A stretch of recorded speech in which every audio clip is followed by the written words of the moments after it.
Welcome to the Olympic edition of the Penalty Loopy podcast, where we talk about all races and everything around the biathlon competizione from the 2026 Olympics in Antholz, Italy.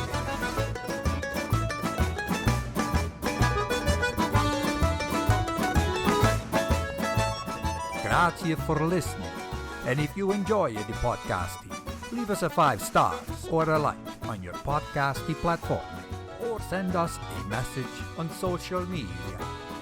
Ciao, everybody.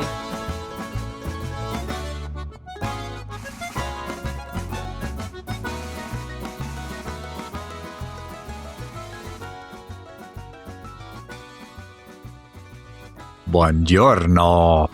Yeah, see, I waited for it this time. I knew it was coming. I've never understood. I was always confused when they said ciao when they see people, because I always thought that ciao only meant goodbye, not realizing that it's sort of a general form of greeting. So I was going to say ciao, and then I was like, no, you say that at the end, but then it's like, no, you don't. So maybe tomorrow I'll throw that in there. I wish I could say hi in Bulgarian, but I haven't been able to look that up yet. Buongiorno. I got to work on it too. I just don't have it. Don't have it yet. It'll be there. You have time. Yeah, I'll figure this out. I'll get there. How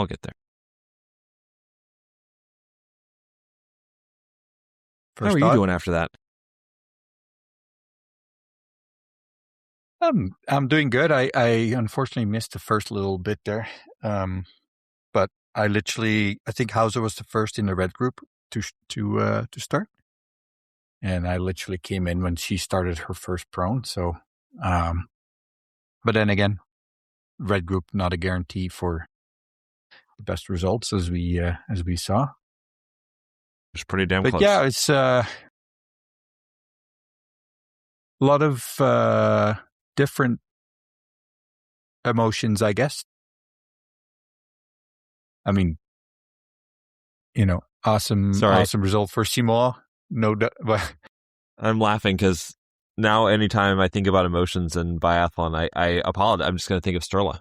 And we don't need to talk about that right now. We're a minute and a half into this. But yeah, let's come back to it. Let's come back to it.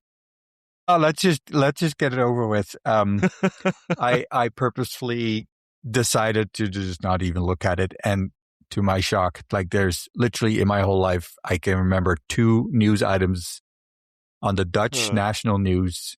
One was about Lora Meier's passing, and the other one was Sturla. And it's like, really, that's the big news? Like, I get it. Yeah, timing was bad. Platform maybe also not great, but in the end, he's also the same guy that was not drawing any attention to himself, even though he won the overall, and basically more or less stepped aside so that the Bow brothers could have their.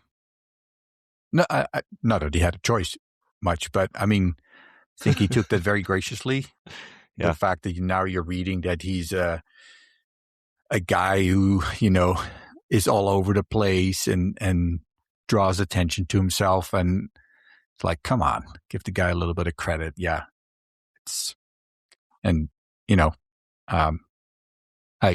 I would be very, very sad if this would impact his chances to race. Yeah. Like, it's not like I agree. Admitted to committing a crime, like killing someone. No. Yeah. Yeah, it's not a great situation, but I mean, he's not the only person in the world who does something like that. So does it really need all that attention where there's so many other things that we can focus on? Because I mean, the idea that he is distracting from, it's like, well, then just don't pay attention to it. Just focus on the things that he supposedly distracts from. It's, again, there's things to say about it, but I think the Norwegian team could deal with that, and we can all move on to enjoy biathlon again. I really don't think that that should be the one thing that gets to the news in a country that doesn't really follow biathlon. It's sorry, I keep cutting you off, but no, I just thought I totally. It was one of those things where if it so my mom, who's probably listening right now, loyal listener, but if she texts me about it, like that means it's broken through to like the major news. And when I got a text from her about it, I was like, oh man, this is going to be everywhere. And so when I saw it, my initial reaction was just like, oh man, like what is wrong with Sturla? Because like that's just, it's so out of character for him to have like a moment like that. Like and so my first thing was like, is he okay? Like, is he really, like, can somebody like just sit down with him and make sure he's okay? Because clearly he's not okay if he's like that.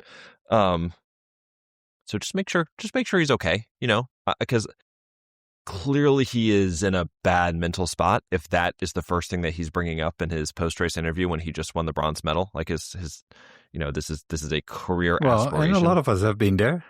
I know I've done really silly things when I, thought I met the love of my life. Yeah, a couple times. Look, I will tell you this. The other thing is like that. I was engaged before.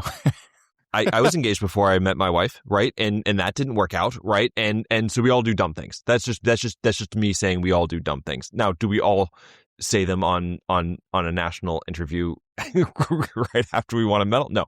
So anyway, I'm probably going to delete a huge chunk of this part of the podcast out. Nobody needs to hear about my dumbness, no. But I saw it and I was worried for him. I was like, oh man, like obviously people do dumb things. Yeah. He clearly is struggling and someone needs to sit down with him. That does not excuse what he did. What he did was awful. Especially if but you it's think none the of our love your business. life. Right. None of our business. Well, I mean, he throws it out in the public, but it's none of our business. Yeah. And anyway, the way he's pictured now, and also the suggestion that he's kind of, putting Buchan's passing on the back burner. I don't know. Like if people have been following, I don't know how you can come up with that. Anyway.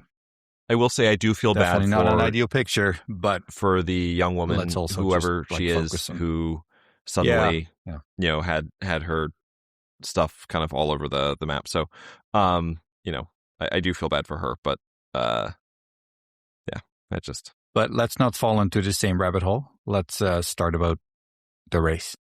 Too late. A lot of emotions, you said. Simon. Yeah, I had a lot of emotions with Simon. I mean, we know the whole history. It's almost, there's part of me that thinks that she has an advantage of being rested and starting the whole season a little bit later. But let's not take away this incredible result and win today. Lou has the typical if then. She obviously was the fast skier, so she would have won if she didn't miss her second, but she did. Mm-hmm. And Hristova proves again that if you shoot clean, you can win the or not win, get a medal on the individual with, I didn't check her skiing time, but I'm guessing it's not in the top 10. She's right up there. Incredible result to. Pretty sure it's not her best result. No, it is her result. If you count it as a World Cup level race. Yeah, her just and to the close that out. Feeling comes in with Voigt again.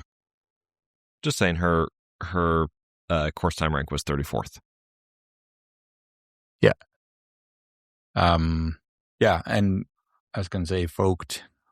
It made me really sad because the way she said it on German TV was that on the one hand, how can you're not the fastest shooter, not the fastest skier. How can you not be happy with a result like this? But again, like 4 years ago, 4th place. And especially since we've seen this season that she can shoot faster.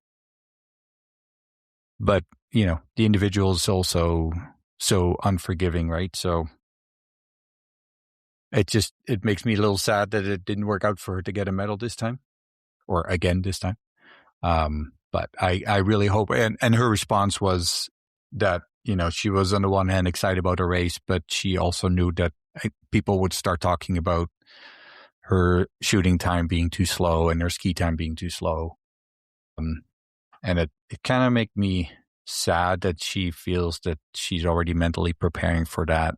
And I really hope she can just box that out and focus on the fact that she had an incredible race at the Olympics. Right? And Absolutely. Then, so many, like, Veer was kind of off the radar a little bit, you know, despite her incredibly fast shooting, but still in fifth. Camille Bened apparently not happy with sixth spot, probably because of the final shot being a miss. Yeah.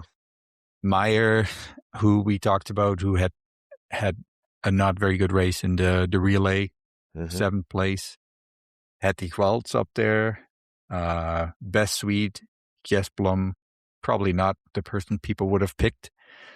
Preutz, again, kind of a bit of a concern about her final shooting. Coming in clean to the last shooting and 2 misses, and in the relay, of course, also. So yeah, a lot of interesting results. Stremus, again, really good result. I want to highlight the Canadians. Pascale, Paradis, 24th. And I saw that at some point, Shiloh just beat Noten with the same shooting. I think they both had 2 misses, if I remember correctly.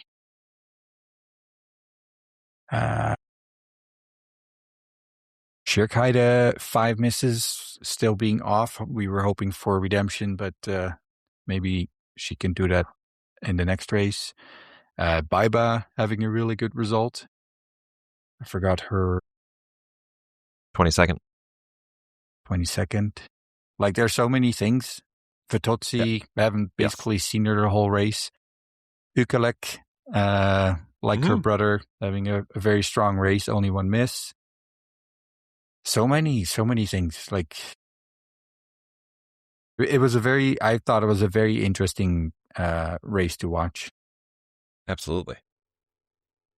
Yeah, I mean, I there are literally dozens of things I think you could do a whole big, like, monologue on, you know, from this race. Like, there were so many.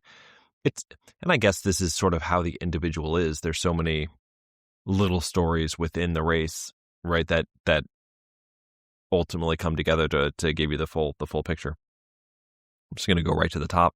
I think if somebody had told you like 6 or 7 years ago that Julia Simon would be able to put a race together like this and it wouldn't be a total shock, like, you know, is anybody sitting here stunned that Simon did this today? Probably not. We've seen her, maybe not in the individual, maybe not in the Olympics, but we've seen her look like this, where she skis really, really well, and she has that mental fortitude and just nails them on the range. And here she is as the Olympic gold medalist, and that's a pretty wild thing to think about. I mean, her story. I mean, we talked about when we first started this podcast, 4 years ago now. We talked about her as the sort of the boom and bust, because she would have a race where she was fighting for the podium, and then the next race she would be like in 48. And then she put it together and she won the overall. And then she's had a couple bumpy seasons, right, for a lot of reasons.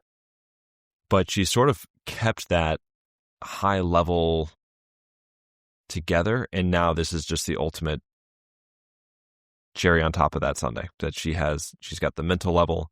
She's now has the shooting. She has the skiing. And it just is, when she is on form, she looks like it's weird. It doesn't look as beautiful as I am trying to think of, like when Justine, for example, and I hate to use that example, I was trying to find someone else because I don't want to use them as comparing side by side, but right when she is in full flight, like it looks really pretty. Or on a gondola, there's another one. Yeah. I don't think Very Simone smooth, necessarily yeah. has that visual, but she is like it's sort of breathtaking what she can do. So watching her win the gold medal, I am not at all surprised, but it is just watching her career arc as a whole is kind of cool. And it just reminds you, and I think that she carries a lot of baggage. I mean, to be fair, she did that to herself. But just watching her career arc as she built the pieces, right? She built the pieces of, she was always mentally strong. She became like, she built herself into a really strong skier. She then like pieced together her shooting, and now she's got the whole kit and caboodle. Speaking of people who are very pretty to watch. Yeah, I mean, and I don't mean that as like a sexist or anything like that. I just mean like their biathlon is beautiful in the same way that like I think that Johannes, like his biathlon is beautiful. Lou, it just flew out there. Like she was on a pair of skis that had like jet rockets on them. Actually, Johannes is the right comparison. She has 2 misses and she still ends up with silver medal.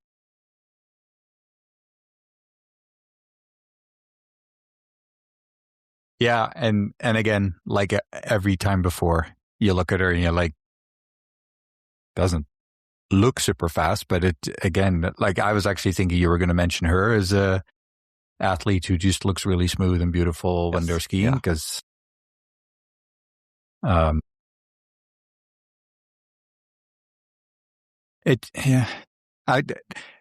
still thinking, like I mentioned that to you earlier today, that it feels like the spark is off a little bit for biathlon. I mean, the weather doesn't help because most of the time we picture Antolz as a blue sky, sunny environment, and obviously today was a bit foggy, and I don't know if that just made it look a little less sparkly, but it didn't have that sparkle from, the Olympic event is always a bit extra, I feel, and then I didn't really see that today. I don't know. It also didn't help that I could barely hear anything from the stadium.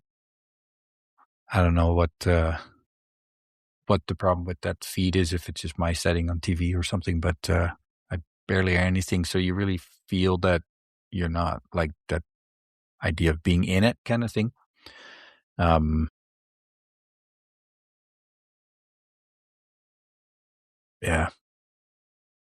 I find it, well, I think at this point, Simone is probably the most likely to win the most medals for France. Yeah. Maybe not most, but more like the highest points, if you want to call it that, in medals. I think Lou will be very close behind.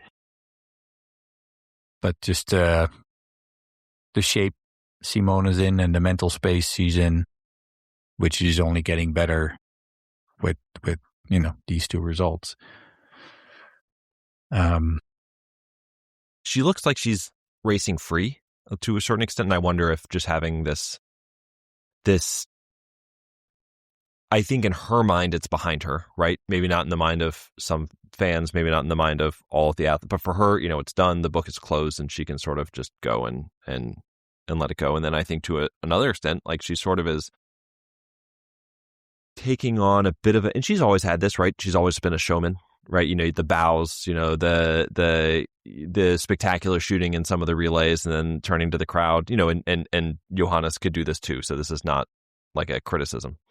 I think there's a little bit of her that's like happy to or willing to take on the quote unquote villain role that some athletes do, like shushing the camera at the end was kind of that. And I think that it's very much a, hey, a message to the haters, whatever the kids are saying these days, I'm the old man over here. But I wonder if that it just sort of gives her that, for her personally, gives that the extra boost. I don't think that's the case for all athletes. I think for me personally, and I think for someone like, I'm going to pick out Vanessa Voigt, I don't think that she would love that role. But for her, I wonder if that just gives her the extra little, 1% boost. I'm not convinced that it was a shushing symbol, or if it was more, in the old days with the cowboys, they would shoot their gun and then blow it. Well, maybe that too. I don't know. It looked like that's what it looked like to me originally. Yeah. I couldn't tell. I didn't actually see it from the angle of the camera. I actually looked back and I couldn't see, but yeah. I did appreciate that she went over to Lou at the end and gave her a little congratulatory, little pat. I'm never expecting them to be best buddies. I'm never expecting them to be, going out for drinks after the race or something like that. But in a different world, somebody else might have just walked away. It's a little thing, but happy to see it. No, and I think that's the perfect word to describe it, the free, because it must be kind of done for her now. Like, it's legally finished, sentences has been made. She's been held back on the first World Cup as a result of the whole thing, and that's done now. And the relationships may never come back to what they were, but at the same time, she can move on, and obviously she is not bothered by it. And that's, obviously a good thing. And it's sad to see on a day like that Justine Tereza clearly was not having a good race. 8 misses is,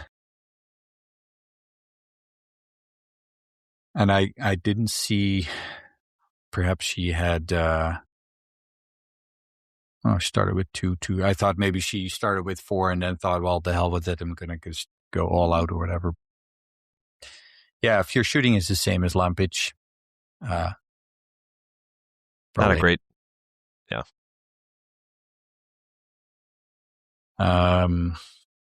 So I was looking up Vinklarkova.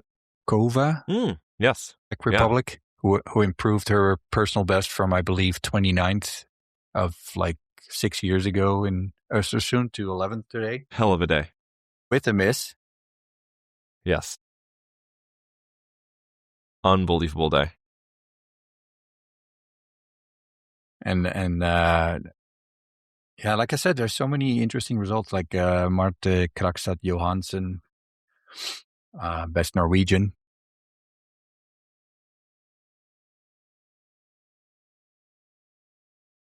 While you're running through this, there must have been. Was just gonna go back to Lea Meier. I don't know if anybody saw this, but on Instagram, she was torn up about her race in the mixed relay. She was really sad. She posted she posted she was in tears, and so just really happy for her.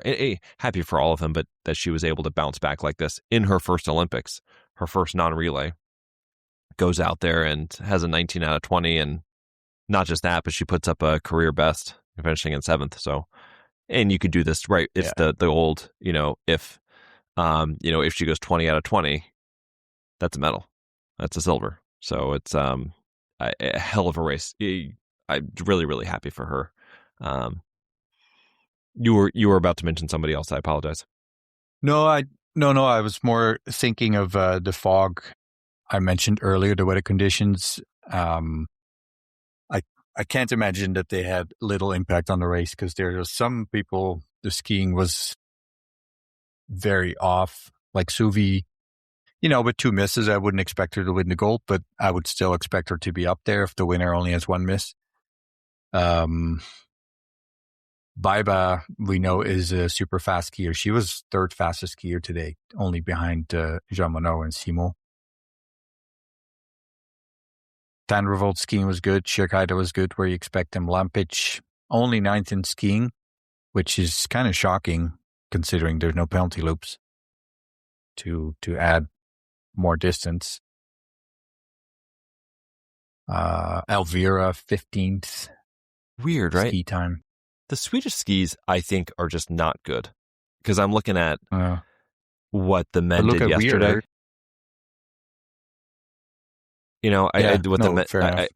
I just think that something's wrong.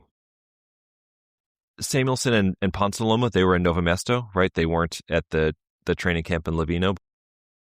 I mean, the Ubergs and, they definitely were. So that this is not a climate issue or, an altitude issue. It's just wrong. It's just bad. Hopefully they get it fixed. 2:11 behind. It's really bad. But I also think it's hard to tell just looking at the times, but I have a feeling that the Canadian wax team deserves a lot of praise here. It's not every time we see Nadia Moser 26 ski time. Mm-hmm. What was Pascale? Pascale 37th. Yeah. 37 ski time.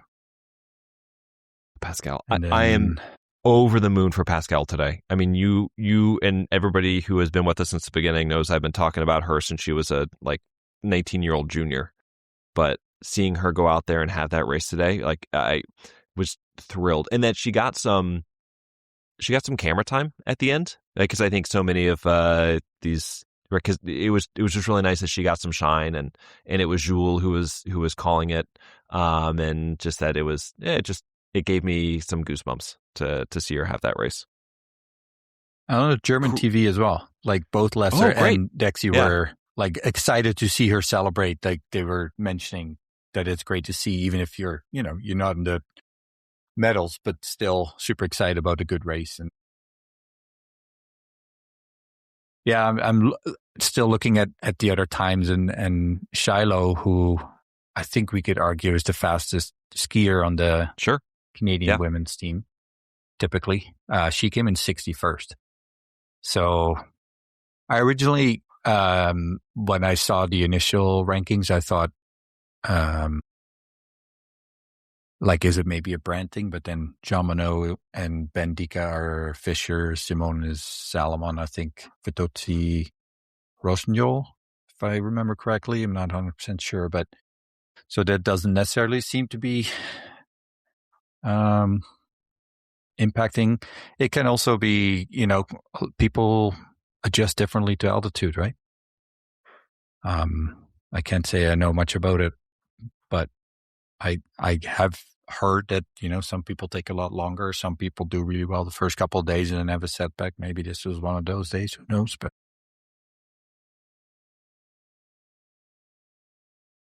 Can I mention somebody real quick? Yeah.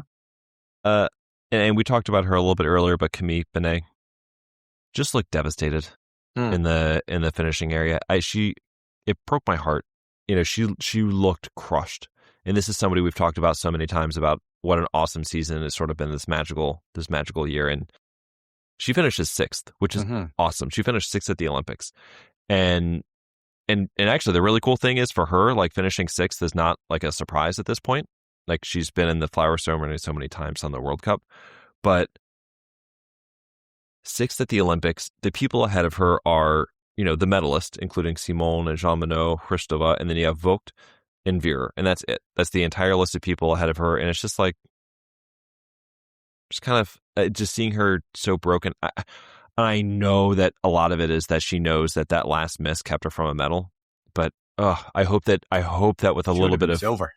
Yeah, a little bit of space, she gets to see how amazing that race was. Because that was phenomenal. Yeah, there's something about missing the final shot, especially if it's one of those, I have those a lot, and I know they don't, but the ones where you pull the trigger, even though you shouldn't have, but you're still feeling that adrenaline. I need to shoot. And you're probably starting to think, I shouldn't be starting to think that this is the last shot because then it's going to distract me. But of course, you're already doing that. I don't know if that happens at that level, but it's hard to picture not. Just the sheer disappointment of, especially you're doing so well, that last shot miss, and then you realize you come in 6th instead of 2nd. That said, like you said, a couple days from now, I'm sure she'll be really happy to have a 6th spot, at the first Olympics you participate in. So yeah, it's just on a team where she's not even guaranteed a spot with only four racers per nation, right? And I get it. Like, she probably will not be in the relay, right? They'll probably run out their Michelin, Justine, Simone, and Lou. Do you? Well, that's what I was going to say is, do you think there's a chance? Do you think there's a chance she could run? Because if she does, that could be, I would love for her to get a medal. I think it's hard to bump Justine, and I think a lot depends on it if she maybe feels sick or something like that, like something we don't know. But and I think it will depend a lot on how she responds to 8 misses, right? I hope so. Yeah. And I guess what happens in the sprint and pursuit. But and this, everybody knows that I love Justine, right? I think Justine's fantastic. We brought her daughter a Mickey Mouse, last year. And Oslo, I mean, that's how much we respect her. And so this is not me wanting bad things for Justine. I just, it would be extra special for Camille to get to celebrate this year. Mm-hmm. I was kind of smirking about Anna Magnussen just finishing just ahead of Elvira, kind of proving the people that questioned her place in the relay. Yeah. No, obviously I'm kidding, but it did cross my mind for a second there. I'm like, 2.1 seconds. She's faster. And I know that you have been in touch with Darcy Morton a couple times. Uh-huh. Yes. Yep. Do you happen to know how tall she is or not tall she is? Because she's the first athlete that I seriously think was competing with Anna Magnussen about, height. Obviously, not that it matters at all. I just jumped. I don't know. Like, oh. I can ask her afterwards. Of course, I'll congratulate her on a race well run. But I can ask her later because I do agree. She looks like she's about 4'8" out there. It's just there are some and Anna Magnussen and Baiba. They're all on the shorter end of the spectrum. Incredible powerhouses. Yeah. Oh my gosh. Yeah.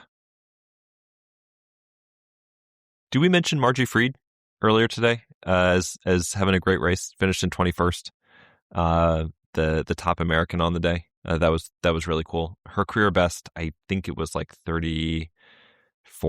I'm saying off the top of my head, but I just was really, really happy to see her have that. She's had a really good season. She's actually a little bit older than you would think.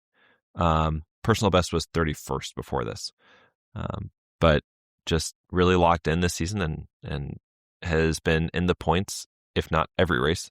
She has been running, like in the 30s on a regular basis. So to see her sort of have this very successful day, very happy for her. It's funny, right? Because I had that with the athlete I mentioned earlier, Vinklarkova, Tereza Vinklarkova. She's only 32 World Cup level races in total. Yes. Including 3 team events. She's already 27. Like, she's not just coming up from youth or IBU. Her average ranking, including today's, is almost 68. Just makes me appreciate her result even more. Absolutely. Huge day. We're kind of bouncing around all over the place, and I feel bad. This is because this is like I said earlier. There's so many stories that happened today that I my brain is having trouble getting a handle on all of them. Yeah. Lisa Hauser, crushing. She was running so well. I mean, I think when she finished her third sheet, she had the top time. Yeah. She ended up being surpassed by Bened and Preuss. But even still, like if she would have hit her last shots, of course, like she's on the podium. And it wasn't just one miss or two misses, it was three. And you could just sort of feel the even for a veteran, right? Somebody who has been on the podium so many times, who has world championship medals, it's tough, man. Yeah, because she had three misses. She finished 3 minutes and 22 seconds back. So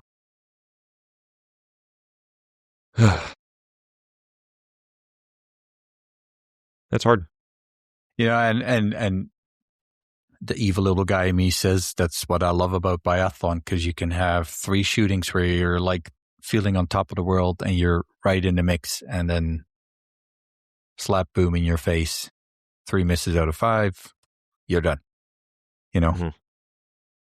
Yeah, and of course it sucks incredibly, but it's also the beauty and shows what an incredible tough sport it is.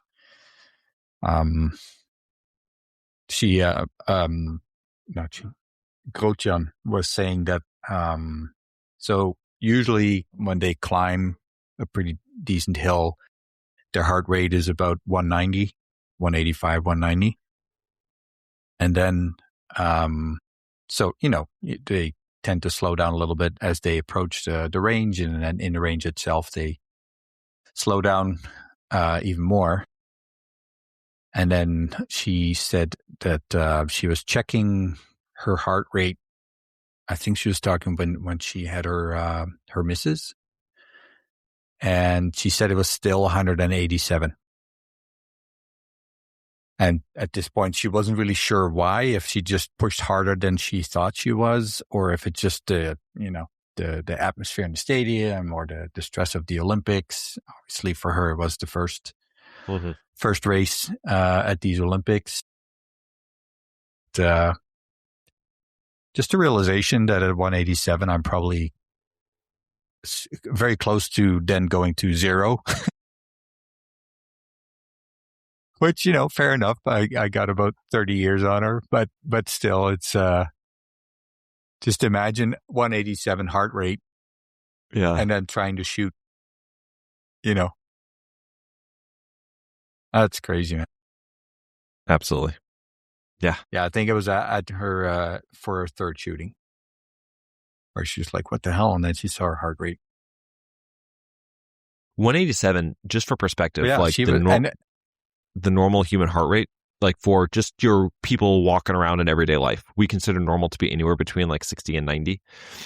It is considered to be what's called rapid ventricular response, which is like, hey, you should be in the hospital now when it's over 115. Obviously, exercise is a little bit different, but 187 is up there. So anyway, we could get into like VO2 max and like what the actual maximum heart rate is for a human being, but she wasn't quite there, but she was getting pretty darn close. Her heart was at maximum efficiency at that moment. Is that would you say, like, for top athletes, is 190 is probably as far as you want to go? Or do you know I would really not like to be any higher than that, beyond 200? Yeah, so you can actually calculate it out. So it's it's basically by your age. So you basically go 220. That's quite debatable, that calculation, though, right? Yeah, but that's our rough, right? So 220 minus your age. So ballpark. Exactly, it gives you a ballpark.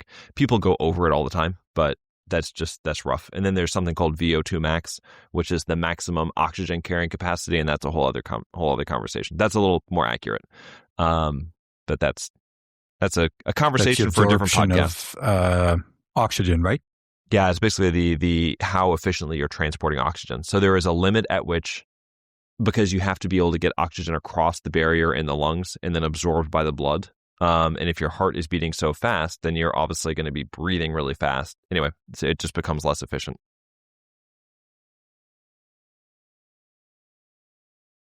Anyway, I can tell you that as a suggested 168 heart rate for my max, I can tell you that I'm staying in a safe zone, far away from that.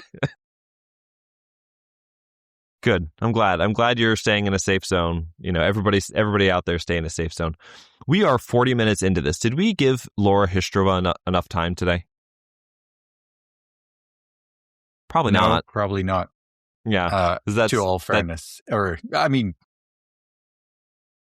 we very clearly mentioned that it is an incredible result, but yeah, we should have probably also given her more credit. But part of it is it's just so unbelievable. It's just so, I made a list of people I expected could be a surprise medalist, and I will not pat myself on the back too hard because I don't think that most people listening to this could have come up with a lot of the names, but people like Lea Meier was on there, for example. I had Vobonikova, Marta Johansson, those sorts of people. Hristova was not on my list. Just wasn't there. No. Yeah. No, I just love the I'm actually going to see if I can look it back a little bit, but she started 23rd, so she had quite a long time to wait. And even if you shoot clean, knowing that you're not one of the fastest skiers, I think once you come across the line in your first spot, you're probably thinking, it's not going to last. And longer and longer and longer, and still there. And then at some point you're bumped a little bit, but you know that the number of red group skiers is declining. Mm-hmm. I wish there was a camera, and maybe there was. I wish I could find a feed that shows her during that whole race. Not even show the race, just her. Yes. What is she doing? That you get a glimpse of that emotion of, another one past the finish and I'm still up. That is another thing I love about, early starters that are still having an incredible result. Lea Meier, she was bib number 6. So she must have, had a similar experience. And Vinklarkova that we mentioned started 8. Yep. So. Also, Vogt coming in right behind Hristova. So in 7 seconds further back, two of the 20 for 20s were bib 23 and 24, which is kind of funny. Oh, and Stramus was the other one at bib 21. That's quirky. There you go. Maybe they got the wind luck, and I'm obviously being silly, but that's just kind of funny. I just, you go back to Hristova, you're right. What was she doing all that time? Was she? I would be so nervous. I'd be having to go pee every 5 seconds because I'd be like, I'm so anxious. I don't know. Old takes exposed here. I posted as she finished, or as she shot for the last time. I posted that she was our first 20 for 20 of the day, and obviously I was wrong because Stramus had already gone 20 for 20, but I said, this will be a great finish, but it's unfortunate, but it probably won't be a medal. Actually, I think I said it won't be a medal. Oops. I was wrong on that one. Yeah. But yeah, I didn't think that she was skiing quite fast enough to do it. But, that's the magic of the individual. You go 20 for 20, and sometimes all you need. And Lotte was so close. She also missed her last shot. Lotte. Yeah. Yeah. It's hard to watch because it hurts. It really hurts. It's just such a tough shot.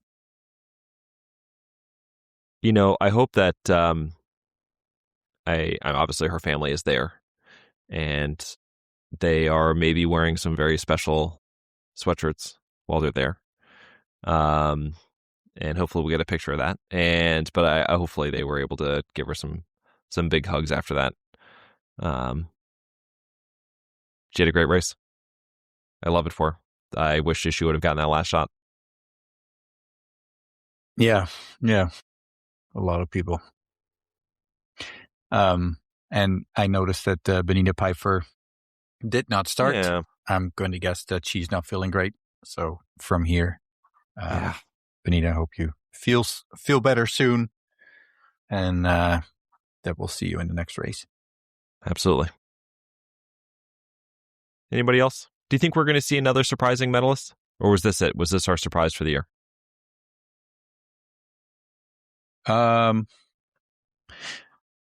Medal will be tough because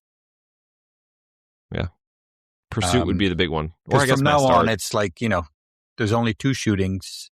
Mhm. So, you don't typically see the result of shooting clean and having as much of an impact. And with Simon and Lou being so strong already, it's hard to imagine a real shocker. And that also makes it really hard to have a shocker in the pursuit. I think there could be a shocker for sure if we look at isolated time, which I will. Yeah. Mass start is already the best 30s. There might be a bit of a surprise who make the mass start, like 1 or 2. Yeah, like the people who qualified based off of points. Yeah, but isn't it also that they always have a couple spots for medal winners in the previous races in an event, or is that not at the Olympics? I don't think it's at the Olympics. So what it is the top 15 in the overall right now. So the World Cup overall get into the mass start, and then the top 15, I guess, virtual point earners who weren't otherwise qualified would make it.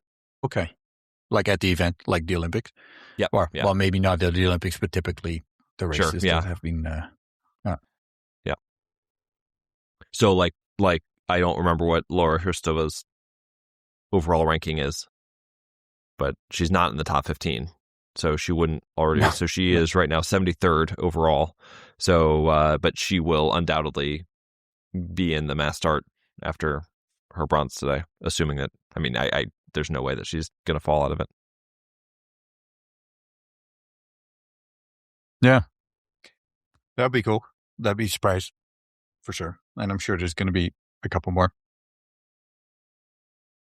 So we are gonna have to wait till Friday for the men. Can't count anymore. Friday the 13th. Men's sprint, then women's on Saturday. Both pursuits on Sunday, so that should be good. But if you finish this up and you're dying to hear more of us, you will have an opportunity. Because we will be we'll be guests on a podcast called Double Pivot. We're going to record that with Michael Cayley and Mike Goodman coming up in a little bit, and I don't know exactly when they're posting it, but they are a soccer focused podcast, and they are just doing some emphasis on some Olympic sports, and so we'll be joining them to talk about biathlon, what's happened, how to watch the sport. This is mostly for people who have not been watching biathlon, but who to watch and all that fun stuff. So if you haven't gotten enough of us already this week, which if you haven't, maybe seek professional help, because go check out the Double Pivot, because we'll be over there. And I think it's Soccer Analytics is they have a focus on analytics, I think. Yes, they do. Yep. And I also wanted to thank Hannah Åkerfeldt again for reaching out. Emil Hartveit, or probably Heartbreak, but always appreciate the comments and feedback. Oh yeah. I hope I'm not missing anybody. No, and that's it for shout out to right Else now. Lee, Lotte's mom, right? Yes. Because I think originally I thought it was her sister, but Lotte's mom. And yeah, we'd love to see a little shot there. That would be amazing. Absolutely. All right. So we will be back. We'll be back shortly. Nope. Yep. Okay, man. It's funny is everyone. that and we're planning on keeping these much shorter. They're actually only coming in about 20 minutes shorter than our regular podcast for a whole week. So, I think that's still impressive, actually. It really is.